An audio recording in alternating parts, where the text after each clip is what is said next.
Hello, ladies and gentlemen, and welcome to another edition of Mark Isaac Potter Presents. Today we're doing something a little different, uh, and I'm going to reference my 23 years in television.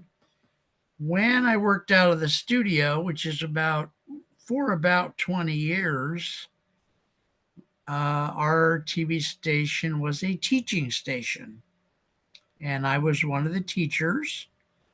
And so I would teach. I taught mostly, there's like 7 or 8 positions in a crew, on a television control room crew.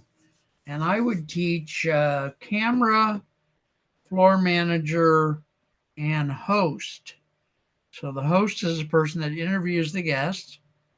I would train those people.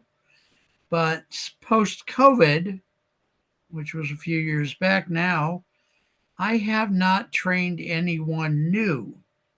I've had some of the people that I had trained do the show. So today, for the first time, we're going to start training a new host for the show, but via Zoom. First time we've done it via Zoom.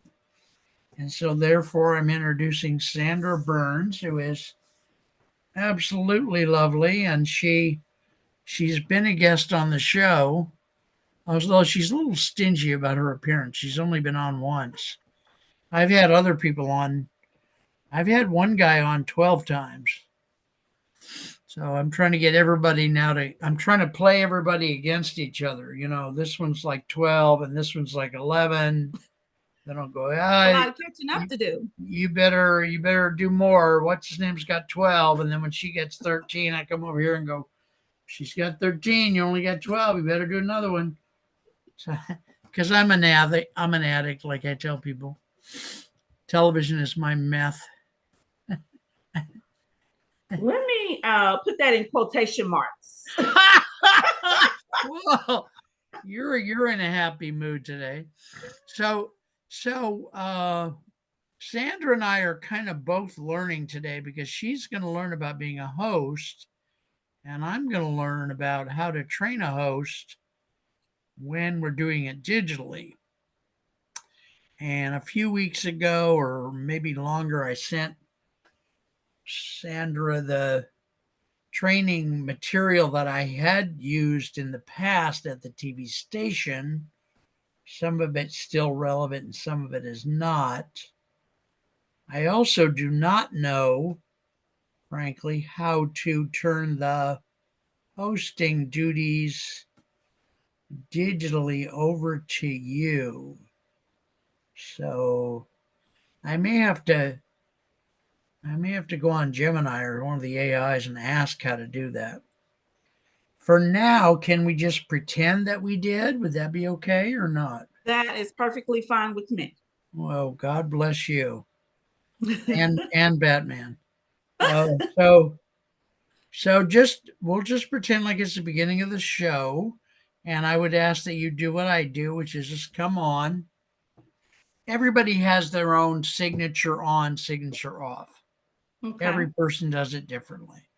So you'll find your own over time. You won't find it today probably, but you'll just look in the camera and say something like in your own style. You don't mimic my style. You'll say Okay. something like, welcome everyone, and this is another episode of Mark Isaac Potter Presents. That's the name of the show. We're visiting today with the ridiculous, ugly Mark Isaac Potter. And then I you will can not be saying that. you gotta admit we're having fun. I'm from Ohio. I'm pathetic. All we do in Ohio is corn. So the jokes are corny, the vegetables are corny, like that. Everything's corny in Ohio. Everything's corny. Yeah. Our Okay. governor is corny. So go ahead and start the show and we'll go from that. I may interrupt you from time to time. Go ahead and say Okay, you whatever probably you're going will to have say. to for some reason or another. So, hello everyone. My name is Sandra Burns, and I'm so excited to host the Mark Isaac Potter show today. I am going to be interviewing Mark Isaac Potter, the one and only.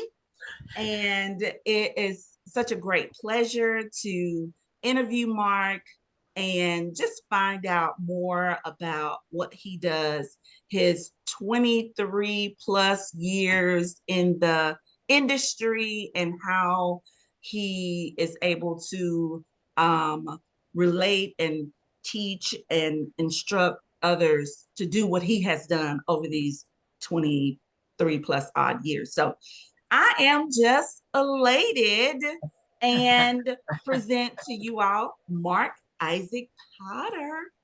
Well, thank you there, Ms. Burns. I appreciate it very much. How's Well, your you are day very been welcome. today? Yes, yes. Thank you for giving me this opportunity to Well, interview you. And I have to provide a little bit of background. Mark and I met over a year ago just by happenstance. we We were were we were both part of a team that invaded Fallujah. That was it. Yeah. we were in a chat room I'm in trying. Alignable, Is that where along we with, met? yes, I along couldn't with, remember, frankly. yeah, there were about maybe two other I know, people. It I was know, I a don't go small to that group. many nightclubs, so I couldn't figure out where I met you. Someone so cute. Yeah, and so we just hit it off from that point on. And he's just been such a joy to meet and just learn more about this industry and hosting. And I trolled him on LinkedIn and got some information about his life, his legacy, his history. So we're going to Oh my talk goodness. Okay. about some of the interesting facts that I found out on LinkedIn. He's a All bank right, Mark, you robber. ready? Used to work as a garbage man in North Korea. I'm kidding. It's not on there. I don't remember seeing that. You don't I'm have to give me a pathetic. little That's bit probably more the than that. hardest interview you'll ever do. Oh The gosh. other guests will all be nice. Okay, okay. I'm gonna need you to kind of bring it on in and kind of help me out a little bit. See, now you're acting like a host. Okay, okay. All Here right. we go. All right, boss. All right, Mark. Now, you've given over 500 presentations and reached nearly 100,000 people, which is amazing. I love seeing that and reading that. So, what I'd like to know, what first inspired you to really get into this world of communication and public speaking? Okay, so there's two answers to that because they're Okay, different I want times. both answers. Okay, all right. Uh, so I got into communication itself very early, like at age 15 or so. And the way I did it was I started being a writer. I started writing poetry uh, at that time, and partly because of what was going on in my life. And I've written ever since. And I do consider my writing career as part of my journey with communications. The Okay. way I got into the public speaking aspect, as I've been in 5 or 6 different aspects of communication, is I worked at Stanford for many years as a blue collar printing person, and our manager in the shop was a lovely lady named Joan Cruz, and she brought all of us out of our shell. We were just kind of blue collar people running machinery, not really thinking about other stuff that much. Although by then I had already published a poetry magazine, but that was a few years before. So she was careful to encourage every one of her employees. There's about 5 people per shift she would encourage us to do something more with our lives. And so she posed that to each of us. And so what I decided to do was to kind of plan a presentation for other people in the printing industry about how to run the particular printing machine that we ran at Stanford. And so then that time it was the 9000 series Xerox. Oh, wow. So I made a presentation. I don't remember how much of it I wrote down, but I think I wrote down some of it. And I started getting to know. I was sort of the unofficial assistant manager on the day shift. So I was sort of a shift manager unofficially. So I got to know other shift managers at other major companies, because Stanford is a major company and a major employer in Santa Clara County. So I got to know like Synergy and FMC, which is a military contractor. I can't remember what FMC stands for. And I got to know the city of Palo Alto printers and just other companies. And I started sponsoring a lunch in which we would all go out and talk about the various problems in our different print shops, whether it was employee theft or cantankerous customers or what have you. So Joan was very happy with the fact that I had. A lot of people just ignored her when she said, look at other parts of your life. Don't just be a printer. So she was happy with me, and she and I stayed friends after we both left Stanford, which was 10 years or more later, and we became even better friends. We wrote a seminar together. We led that seminar in the public, and she was in Toastmasters, which is a public speaking organization that's international. And of course, she invited me to come be in that group. And I did. And I really liked it. And I joined. They have clubs all over the world, tens Mhm. of thousands of public speaking clubs. So over time, I joined 5 clubs at the same time. And I set a goal for myself that I kind of learned in 12 step. I decided to do like 30 speeches in 30 days. Mm. And so I did. And I kept a spreadsheet of how many speeches I did. And bear in mind, some of these speeches were less than 30 seconds long. If you know how Toastmasters works, there's lots of public speaking opportunities in each meeting. Some are long, some are extremely short. I just would do them all. So Mhm. yeah, so over several years, 5, 6, 10 years, I gave about 500 talks, and most of them were in Toastmasters. I would say, at least 80% anyway. Yeah, so that's that part of it. Wow. Wow. That is very, very interesting. And I'm so, so impressed by Joan Cruz, Yeah, who inspired those of you who work together, the staff, the employees there, to do yeah, something other than printing at the company, to do something right. and utilize all of the skills Yeah, that you have and what you were able to learn in that process. So shout out to Miss Joan. yeah, she's great. She and I are still friends. That's awesome. She sounds like such an inspiration Oh, she to is. other She really people. is. Yeah, That's wonderful to hear. So let me ask you about this, Mark. You've written over 600 pages of course material, listening and speaking, and So, what would you say is the biggest misconception people have about communication? Huh.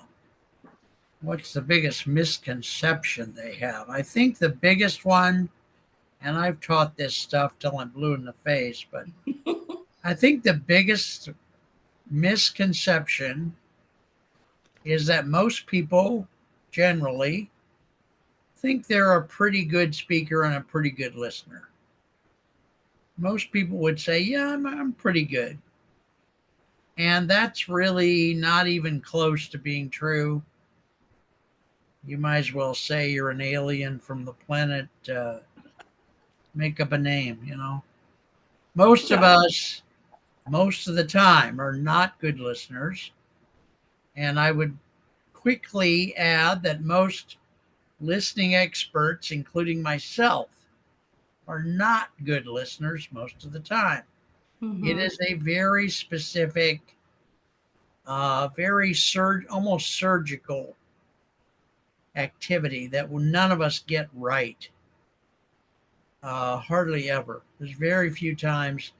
I think the times, well, in the class, the times I would give as examples when any person wakes up enough, psychologically to really hear what's going on are those very few special moments in our lives, such as when you're being proposed to or you're giving a wedding proposal, you know, hmm when your child is born, when someone in your family is in a car accident or passes away, or to give a more happy one, when the boss calls you in and gives you a promotion.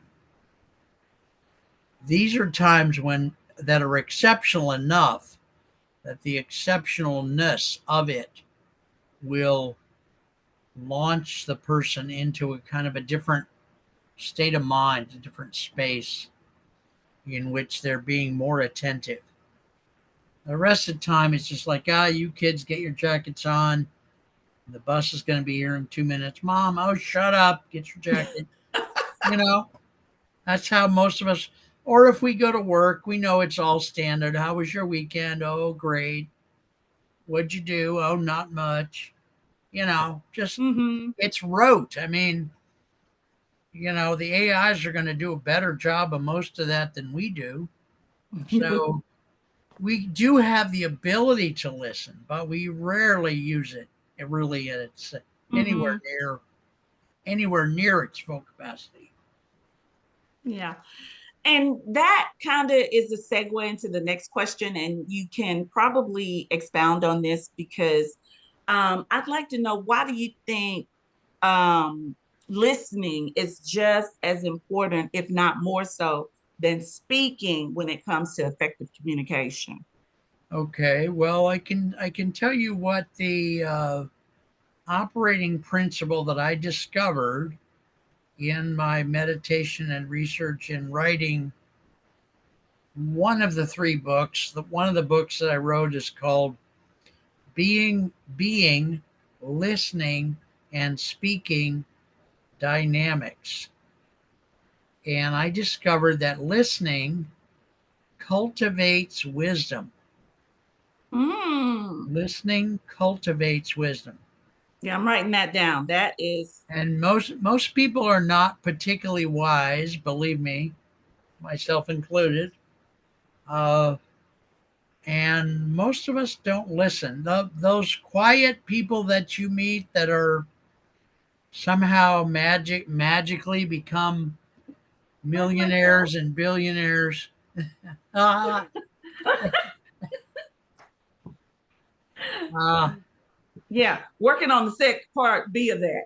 Well, and I was going to make a joke, but I won't. Oh, We used to have you chickens. can. You can. We You're we in good company. we used to have chickens. We had 100 chickens, and you're clucking about as loud as our loudest hen would cluck. I used to go out there and just stand by the fence and listen to them sing, cluck. Mm-hmm. Very beautiful. So Oh. yeah, so yeah. So we I just wrote that down. Listening cultivates wisdom. right. I'm in the class, in that class, not in the other books. I created a technology that would help to physiologically rewire the person Hmm. uh, if they. It's really deep work, and I don't have a psychologist license or anything. So I have to kind of be careful how I do it and when I do it and to what extent. And if Hmm. it gets to a certain place, I refer to the person to a therapist or a psychologist. But a lot of us have stuff in our life, places in our lives where we're stuck. And that's Hmm. also true in the listening. So we Hmm. might be good listeners at home, but we're bad listeners at work. Or we might be good listeners with our teenagers, but we're bad listeners with, I don't know, our spouse's employer or with our own grandmother or something. So people would be motivated to take this class and pay the fee because it was some aspect they recognized that for some reason, some aspect of their life, they weren't a very good listener. Hmm. And we all know that husbands, especially, are famously known for not listening. Selective hearing. Yeah, yeah. There's a great joke where this guy comes on and he says, my wife yesterday was going on and on about how she had like 4 or 5 points as she wanted to make, that I left the lawnmower out and that I don't listen, and then a bunch of other crap. Which is to say, he didn't even listen when she tried to list what things he was not listening about. Right. Right. So Proved it's, her point. yeah, he proved her right. Yes. Oh, yeah. So that's part of what listening's about. Yeah. Wow. Wow. Very good. Very good. Thank you for sharing that. And we know in a world, we're living in a digital world, right? That's fast, Yeah. and all of most of our interactions now is similar to what we're having to do now, Right. Right. virtual and things of that Right. nature. So in respect to that, how can people build deeper, more authentic, conversations? Okay. My perception, my opinion is that this whole digital thing that we're doing that seemed to come on us all of a sudden during COVID Mm-hmm. is not just here to stay. It's not just here to stay. It's really the new reality, Yeah. and it's such a permanent permanent meaning for the next 1,000 years or so. It's such a permanent part of reality, and most people still think of it as a passing phase. We're gonna get, like back in the day. I'll give you an example. There's a really great scientist named Neil deGrasse Tyson, and he tells about how in the 1890s or so, 1895, the mode of transportation was Mm-hmm. horses and buggies, and then cars started to be invented, and most people said, "Oh well, this car thing is a passing phase," and electricity got invented, and they went out. Can't really think of any uses for electricity. Some people, some famous people said that about electricity. Wow. I don't see any That's use hard for to it. believe, isn't it? Well, it is, yeah. But the point is, we're in a time like that now. Mm-hmm. Yeah. People don't see why do we have to have AI? Why do we have to have robots? And just like within 10 years or so, this is what scientist Neil deGrasse Tyson says, within 10 years or so, nobody even wanted a horse. They were gone. I mean, it was Mm-hmm. something that had been entirely ubiquitous.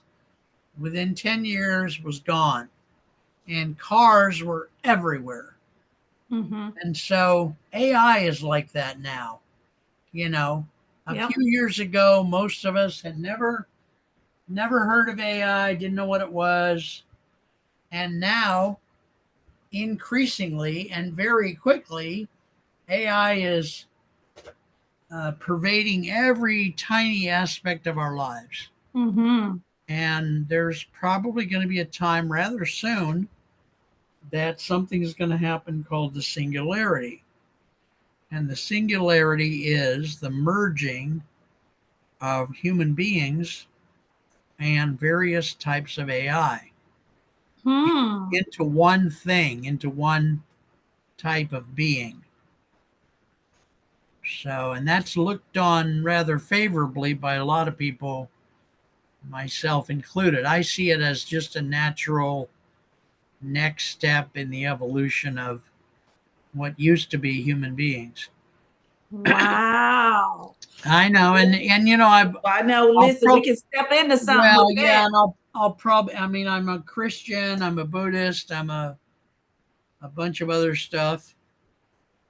Yeah, rascallion, and I think I'm going to get some religious heat over the years. But when people look back, say 200 years from now, they're going to realize that yeah, that's where that went. Hmm. Because I don't know if you want to go into the religious aspect of it, but I have opinions about that. So anyway, Okay. Wow. And it's called singularity. yes, and it's being discussed by the scientists, and a lot of scientists and business CEOs are saying, we just don't. And I like this part of it. I like this aspect of the unfolding of artificial intelligence. Most of the really important leaders are saying we just simply don't know. We don't Mm-hmm. know what this thing's going to be capable of. When the light bulb was invented, we knew what it did. You pushed a button and it lit up and made it easier to see in the dark, right? Mm-hmm. When a car was invented, you know what it did. You got inside, you turned it on, and it would go forward and backward. But with AI, we have no clue, not really, what Mm-hmm. it can do, to what extent it can do it. Right. There's a lot of experiences already where AI is initiating behaviors and ideas and comments and stuff that nobody thought of, nobody planned for, and that's happening already in this embryonic phase. Wow. Wow. And when we look at, cell phones, computers, and certain aspects of that, AI has been here for quite some time. It's just, I think, evolved into what it is now. Right. And even more, I guess, in depth and progress and things of that nature. And so Yes. it's just going to be interesting to see the next, I guess, phase of AI and the capabilities Yeah. of AI. And once again, those folks who are not willing to get into the 21st century and Whatever. and Yeah. beyond is going to be Yeah. left behind. Yeah. Change their name to Amish, I think would be. Yeah, it's And going to be kind of just like almost like that, just just like the cell phone was invented at some point, right? Yes. A cell phone is an instrument that can be used for good or evil. Yeah. You can call your mom to say I love you, or you could call in a terrorist threat with a Mm-hmm. phone. You Mm-hmm. can do either one. It's how you use it. The phone has no attitude, no preference, Right. and AI, even though it's much different in a way, will and can be and will be used for both good and evil.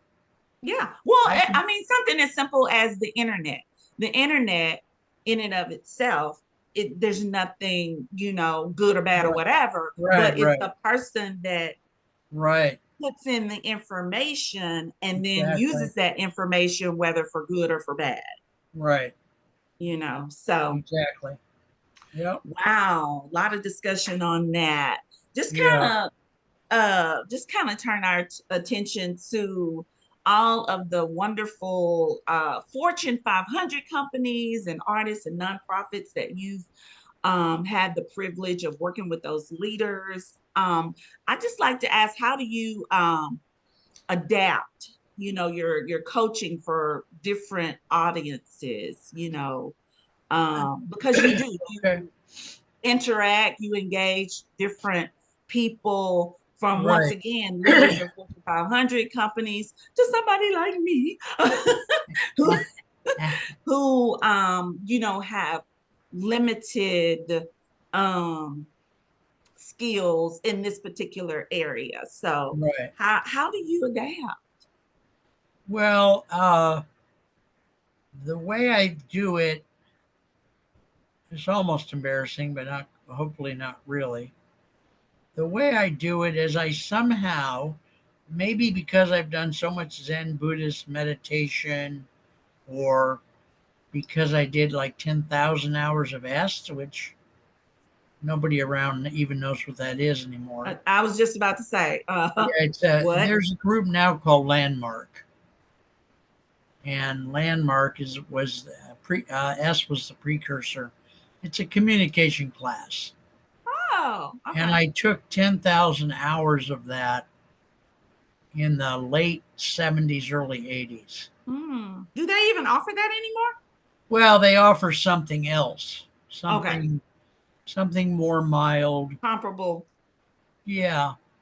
Okay. So when I know that I'm gonna be considering a certain person as a potential client or a potential student, or I'm going to do some volunteer work for them, somehow I just naturally start paying attention in a different way. And again, I'm going to hearken back to my word surgery. I just listen for the intonation of the sentence, the use of pause in their sentence structure. What are their eyes doing? What is their mouth doing? How do they lean their body? Uh, how do their sentences begin and end? And how long or short are they? And how much of it is information and how much of it is fluff? And what Mm. can I garner from their worldview given the way they speak? And so I usually take all that stuff. I usually don't let them get a clue that I'm doing that. And it happens very naturally. And then within like 24 hours, usually in my sleep, I'll just kind of, without thinking about it, I'll just kind of process what I got out of that. Mm. And then based Wow. on that, and a lot of my stuff is intuitive. So, like, I've had some people that want to be on the show. It hasn't been very many Mm-hmm. that did this, but there's one or two or three who wanted to be on the show where I said, no, don't want to do a show. And I Mm-hmm. try to make up something polite, but basically there's just something about them or their Mm-hmm. approach to life or the way they language Mm-hmm. that just tells me it's not going to work out or something. Mm-hmm. Mm-hmm. So, Wow. I can understand that. So apparently, like you said, intuitive, and you were able to perceive and maybe discern that yeah, that potentially would not be a good fit. yeah, yeah, yeah, Okay. Okay. Wonderful.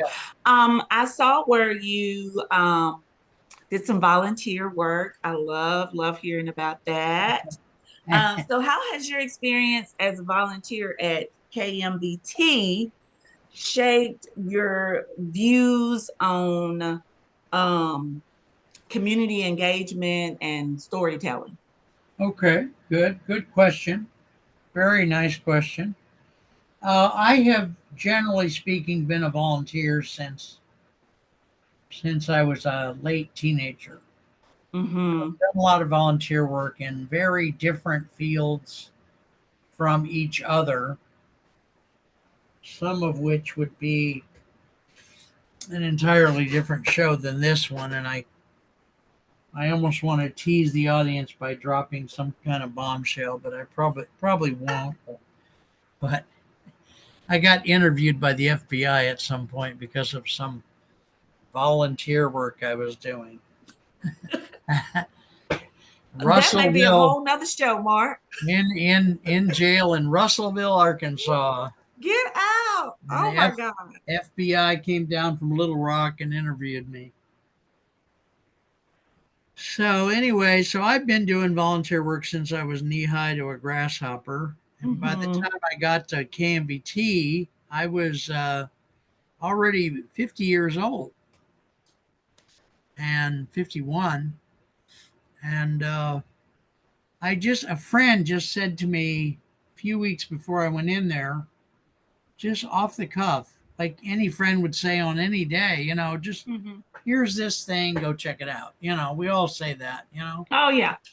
I have this sandwich over here at this restaurant, go check it out. Well, for some reason, this time around, I actually checked it out. Mm-hmm. And once I walked into KMBT 15, I just couldn't leave. I was there Monday through Friday, every day for a long, long time. And you volunteered there Monday through Friday?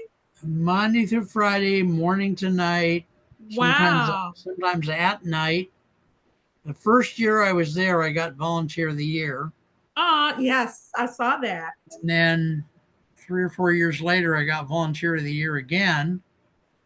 And then Mm-hmm. about 10 years after that, I got a lifetime achievement award. Oh, that's awesome. So yeah, I not only love KMBT 15, but I also like, people don't know this, the type of station that it is called community access or public access.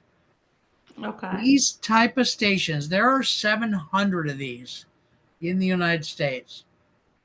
They were created by an act of Congress because back in the day, people like Ted Turner wanted the airwaves. They wanted permission from the Federal Communications Commission to Hmm. start these what would you call them now? I forget what they used to, we used to have just TV stations on a dial, right? We had Mm-hmm. ABC, NBC, CBS. Right. The major There weren't ones. there weren't all these satellite stations like CNN and MSNBC and Apple and Hulu and Netflix. None of The that list stuff goes on and existed. on and on. On and on and on. And the way that got done is Ted Turner and others went to Congress or went to the FCC and said, we want to use the airwaves. And then the FCC would have had to give permission the way the political structure is wired in the United States. And so the FCC said, well, no, not unless we get something back. So then Congress got into the deal. Oh And wow. Congress said, if you're going to do this and we're going to give you this, you're going to help fund, pay for these bunch of very tiny TV stations in each community.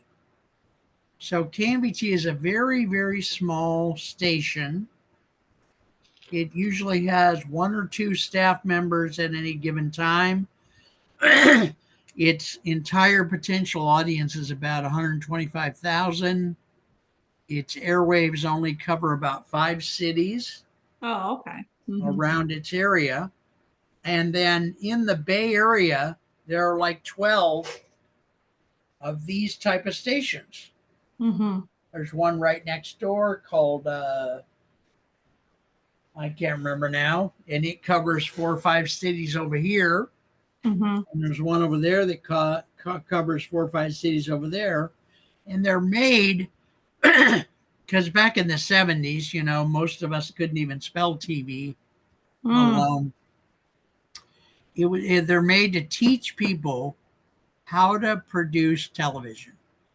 They teach people how to Wow. produce a TV show.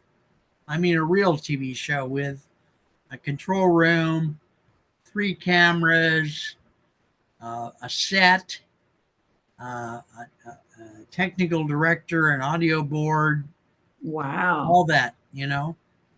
And that's still valuable today, although, of course, the world has shifted massively and we now have iPhones that can shoot movies. I mean, movie, Literally, movie yes. movies, yeah, like that go to the theaters. Yeah. So yeah, so none of that probably answers whatever question you asked me. I think you asked me, do I like cheeseburgers or not?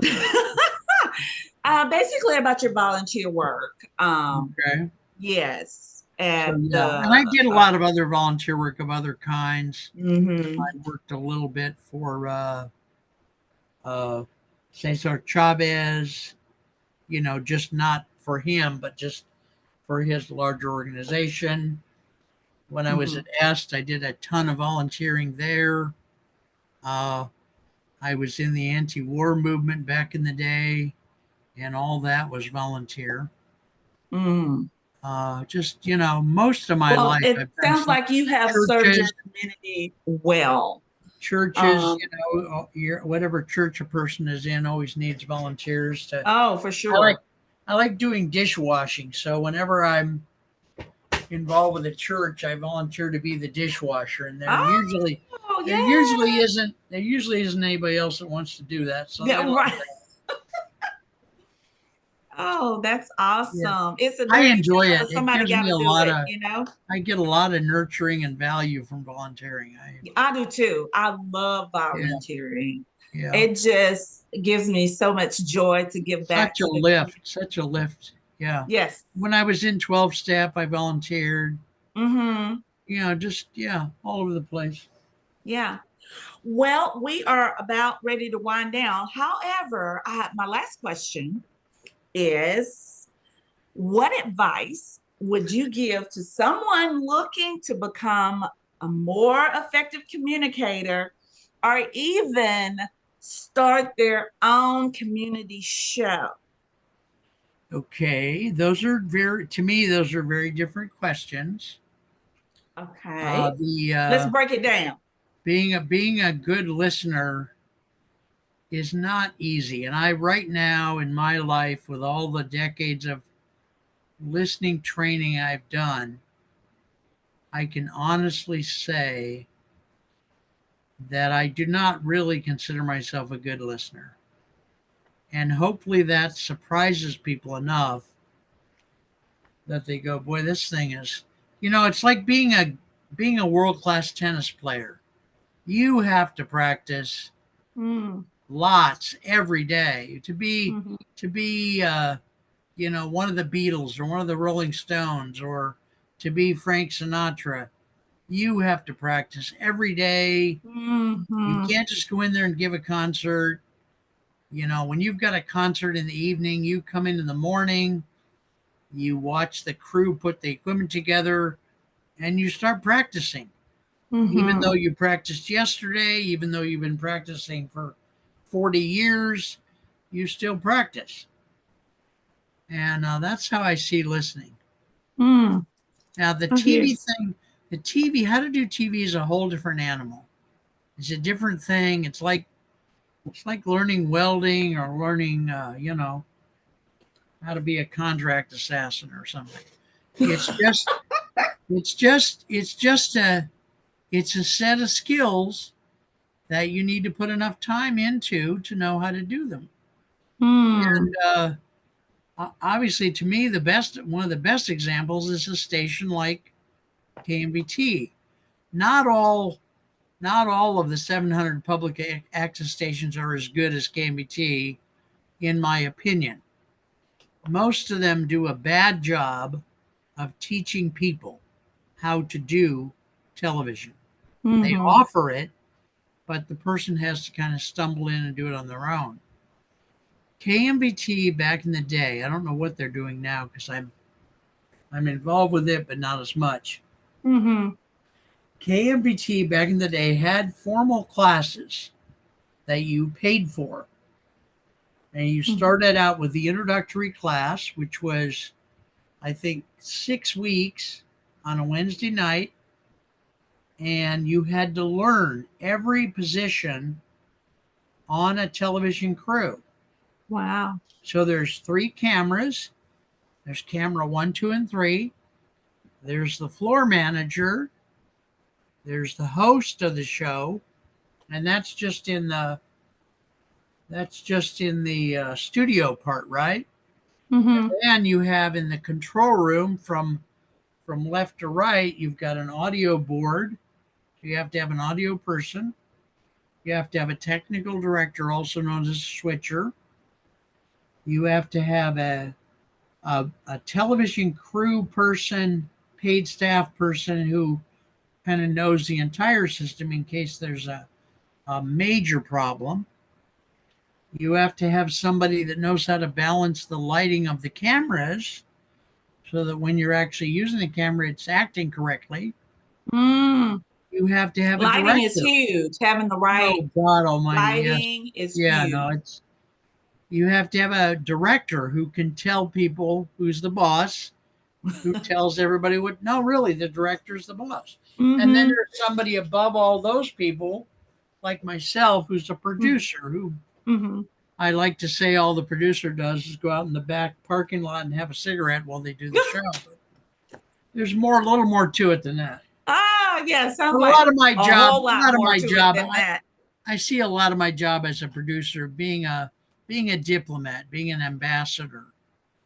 My job is to delegate everything to know what people to delegate what to so that it gets done in the correct way.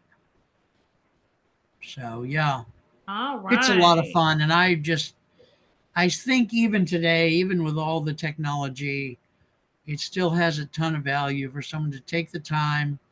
And they had lots of classes. They had that introductory class.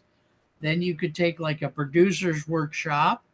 You Mm-hmm. could take a class for any one of those spots, right? You could take an Mm-hmm. audio class, you could take a camera class.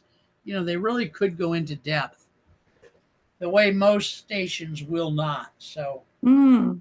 yeah, That is very, very interesting. All those pieces of the puzzle that come together to make such a beautiful picture, a beautiful show, yeah, so to speak. So it does. It take a work from, yeah, a lot of different people who have these skills, or who have learned these skills, or who have taken the classes, and really to bring a show together for the right. audience. So this has been amazing. A lot of great, great information that I've learned. I've learned a little bit more about you, Mark, and the Thank you. wonderful person that you are. This has been just a joy Thank you. to be able to interview you and to host your show, your namesake show today, and look forward to maybe co hosting with you soon. So Yeah. I just Well, want to go express ahead. my gratitude to you You're very um, welcome. for allowing me to do this today. And thank you for your time. You're very welcome. And by the way, I did send you some emails about possible shows at the time of day that you're available. Did you get that stuff? I saw the email. I haven't committed to anything as of Well, yet. just unilaterally let me know. I Usually, will. send me an email is better because the phones are. I get so Okay. many scam calls of phones I don't even answer Oh, them. tell me about it. Oh gosh. Yeah. Yeah. All right. Okay. Now the other thing I'll say about being a host today is at the end of the show, you want to do a sign off. Okay. And your sign off will be unique to you. And just like the sign in, you'll learn what it is over time. You Mm-hmm. won't discover it today, but you'll Mm-hmm. just, after you've done it a few dozen times, you'll have something naturally that you say. Mm-hmm. So, for the sake of demonstrating that, I'll act like I was the host today and Okay. I'll show you what my sign off is. But just develop your own sign off. You don't mimic me. You can Okay. do a better job than I ever did. Okay, so ladies and gentlemen, we have been visiting today with the lovely Sandra Burns of the Tyler Metro. I can't say the word metro enough. Someday you'll know why. The Tyler Metro Chamber of Commerce, which is the best one in That's town. it. Woo! Yes. uh, so we've been visiting today with Sandra Burns. Thank all of you for watching.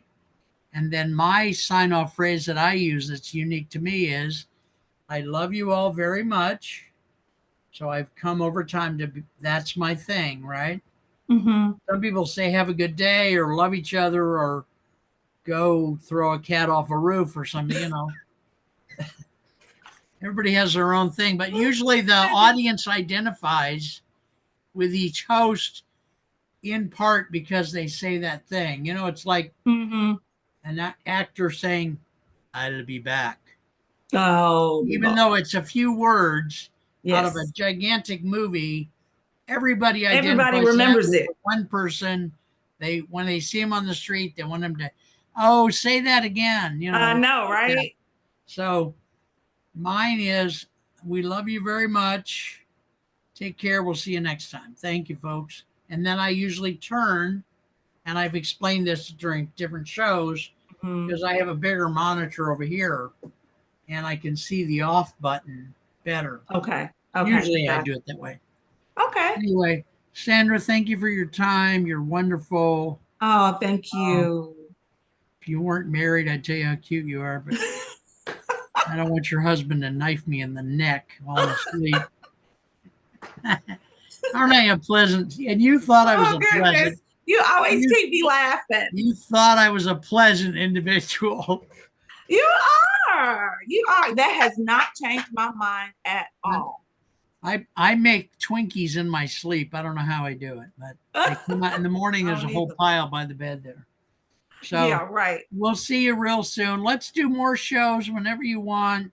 I would Okay. like to do 1,000 shows with you about anything you please. I heard that you're into archery and that you were hired Archery. by, yeah, archery. You know what archery is? I do, but I'm not. Okay. Well, that's what I heard. Not. Oh, not. Absolutely Just, not. just, just pick stuff. I'm But trying to wait, but invite hey, you you to. telling me something that I may need to get some practice in. What I'm saying is, you got a lot of things in your life that you do. Yeah. You're a mother, you're a wife, you do probably have some hobbies. You do the executive director of the Metro and Yes. church. You probably do Yes. church. Yes. Let's just pick some of those and talk about them as shows.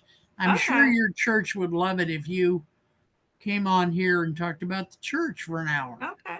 Okay. Or, if you've got kids, how you I'm always fascinated how younger people discipline their kids because when we were Mm. kids, it was a green switch and behind the smokehouse or the wood house. Listen, listen. And don't be at an event and think you're gonna show out. You're gonna get pinched. You're gonna Yeah, listen, there's a you're gonna know there's how a to sit down. I watch a lot of TikTok and there's a lady on TikTok. I've got a show in about 6 minutes. Okay. Anyway, maybe we'll do that later. But the point is, come on more often, like lots more often, whenever you can. Okay. Okay. And Well, bring we'll your look at friends, bring your bring peeps, a your friend. I'll bring a homies, friend. bring your dog. I love to have pet dogs on the Oh show. my goodness. Stella. Stella's a mess, honey. She'll show out. All right, I got to run because Okay. Mac Take is care. It's Bye been bye. great. God bless. Be abundantly blessed. Thank you, ma'am. Thank you so Okay, much. take care. All Bye right. bye. Bye bye. Let me turn this off here. Oh, I got to turn this off. Okay, that.